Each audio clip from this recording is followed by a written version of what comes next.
Assalamualaikum warahmatullahi wabarakatuh.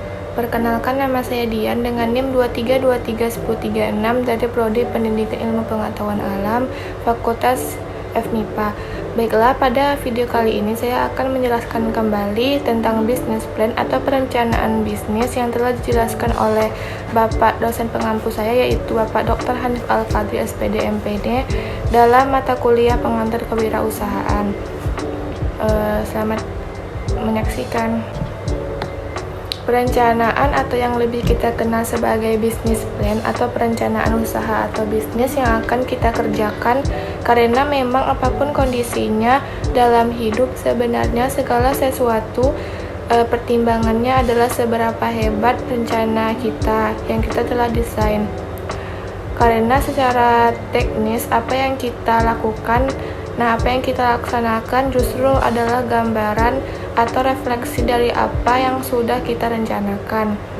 Kita rencanakannya baik, kita bisa mendeteksi bahwa pelaksanaan atas rencana yang sudah didesain itu berjalan baik. Bahkan kita bisa mendeteksi juga bagian mana yang sudah tercapai, bagian mana juga yang masih harus dibenahi. Bagaimana masih diperbaiki, itu semua dari sketsa rencana yang sudah dibuat. Bahkan orang-orang hebat di muka bumi ini sukses itu akibat refleksi atau rencana yang sangat matang. Jadi dalam dunia usaha kita mengenal istilah business plan atau perencanaan bisnis. Nanti akan kita coba jelaskan apa sebenarnya sih rencana usaha dan kenapa harus didesain sedemikian rupa. Pengertian dari business plan adalah semua pekerjaan di mana businesswoman itu dimulai dari sebuah rencana yang isinya adalah inovasi ketika kita merealisasikan atau memunculkan ide-ide yang ada di kepala kita. Kita dimunculkan oleh dua kemungkinan, yaitu rencana kita berhasil atau mendapat uang, dan sebaliknya yaitu gagal atau mengalami kerugian. Seorang wirausaha, terutama yang baru cenderung melakukan uji coba-coba atau trial and error begitu, dan sudah berapa kali mencoba kemudian mereka menyerah. Padahal itu justru bisa dievaluasi, bisa dilihat deteksi apa kesalahannya. Apa yang bisa kita lakukan untuk mengantisipasi atau memperbaikinya? David Icke pernah menjelaskan seorang pengusaha yang tidak bisa membuat perencanaan usaha, sebenarnya mereka sudah merencanakan kegagalan dalam hidupnya. Seorang pengusaha yang tidak bisa membuat perencanaan usaha dengan baik, sebenarnya dia sudah merencanakan kegagalan dalam hidupnya.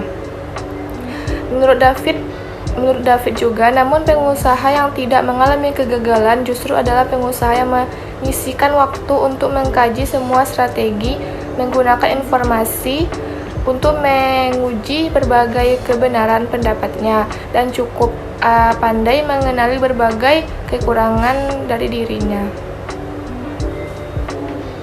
Rencana itu dibuat sebenarnya itu adalah kegagalan dari awal, makanya kalau ingin maju sebenarnya tergantung sejauh mana rencana itu didesain secara matang, dan itu adalah langkah awal gagal itu biasa.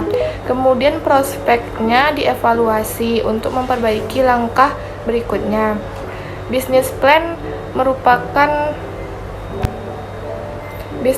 merupakan dokumen yang harus dipersiapkan oleh bisnismen yang harus disiapkan. Walaupun bisnis banyak, misalnya dalam aspek produk tadi, setiap rencana bisnis itu mau tidak mau harus disadari banyak elemen-elemen yang muncul di dalamnya. Elemen pokok tersebut kalau dikumpulkan paling tidak ada beberapa elemen lah, meski banyak lagi elemen lain. Yang satu yaitu deskripsi bisnis. Harus ada kejelasan dari deskripsi bisnis Anda semua tentang atau bagaimana gambarannya harus jelas. Kemudian produk, barang, dan jasa itu harus pasti apakah produk, barang, atau jasa. Yang ketiga yaitu analisis pasar atau rencana pemasaran, harus menganalisis kondisi-kondisi yang ada yang menjadi target market atau pasar yang menjadi target dari produk atau jasa tersebut. Ada jangka pendek dan jangka menengah, ada jangka panjang juga. Itu harus kita pikirkan. Dan yang kelima yaitu analisis keuangan, di mana harus jelas sumber uangnya dan sumber dari mananya uang tersebut. Dan jika terjadi ini itu, bagaimana analisis keuangan termasuk sumber-sumbernya dari mana. Nah, bisnis plan tergantung ke dalam 5 elemen itu yang harus muncul dan harus akurat, di mana bisnis plan yang baik itu ketika mengukur segala sesuatu harus akurat. Tujuan dan fungsi buat rencana. Apa tujuannya untuk sesuatu yang akhirnya bisa Anda ukur, akhirnya sebagai bisnis plan. Salah satunya sebagai panduan dalam melaksanakan usahanya. Evaluasi yang baik dari bisnis plan itu bisa dilihat harusnya bisa memberikan keyakinan kepada penanam modal. Jadi mereka yakin bahwa kita tidak rugi, sehingga percaya jadi bisnis plan tidak hanya catatan biasa saja, tetapi bisa meyakinkan kita apakah mengalami kerugian atau keuntungan. Dan juga sebagai dasar memaksimalkan sumber daya yang kita punya yang telah dimiliki, dan uang memberikan dokumen dan juga memberikan dokumentasi kepada perusahaan kita, lembaga kita sendiri sebagai seorang pengusaha tentang kondisi investasi. Dan juga sebagai dasar untuk memaksimalkan semuanya, sehingga pada rencana kelihatan kalau begini sumber daya kita bagaimana. Ciri-ciri dari perencanaan atau bisnis plan yang baik, atau ketika menilai bisnis plan orang lain, kita bisa melihat ini memenuhi atau sebagai pedoman buat kita. Yang pertama adalah ketika usahanya fokus pada visi dan misi dan tujuan. Yang kedua yaitu tujuannya. Dikatakan baik ketika memiliki rasionalitas dan faktusi, yaitu harus masuk akal. Jangan mengandai-andai terlalu tinggi, terlalu bermimpi, tapi harus faktual, masuk akal, realistis.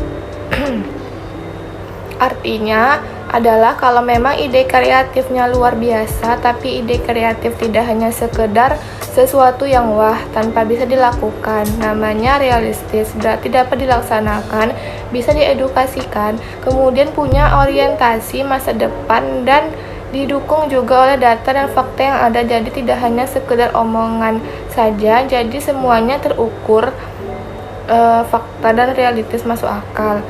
Yang ketiga yaitu perencanaan usaha itu memang dipersiapkan untuk tindakan yang berkelanjutan, serta mempertimbangkan kondisi dan mampu memprediksi pada keadaan di mana yang akan datang, karena gini saat suatu usaha yang dilakukan tidak hanya untuk hari ini tapi juga untuk jangka yang panjang. Perencanaan usaha bersifat operasional, yaitu mudah dilakukan, terperinci, jelas bagian per bagian yang dapat dioperasionalkan. Artinya bisa dilaksanakan, tidak hanya mimpi tapi sulit dilakukan. Seakan-akan keren tapi sulit diuraikan. Sifatnya yaitu operasional, sederhana, dan terperinci. Ada satu buku yang namanya yaitu Yusita, dan ini menarik. Dia mengemukakan manfaat pengelolaan usaha yang harusnya didasari berdasarkan perencanaan usaha atau bisnis plan.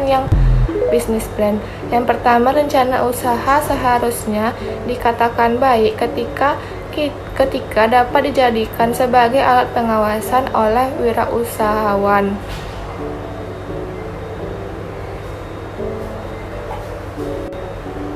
Yaitu melakukan pengendalian dan pengawasan dokumen. Jadi bisa dijadikan satu instrumen. Bisnis plan bisa dijadikan alat untuk mendapatkan pembiayaan dari lembaga pemberi jaminan keuangan, juga tidak sembarang. Pengelolaan usaha harus disusun menurut rencana usaha atau bisnis plan yang dibuat. Fokus bagaimana orang memotivasi, bagaimana kita dijadikan alat motivasi oleh orang lain, dan fokus atas rencana.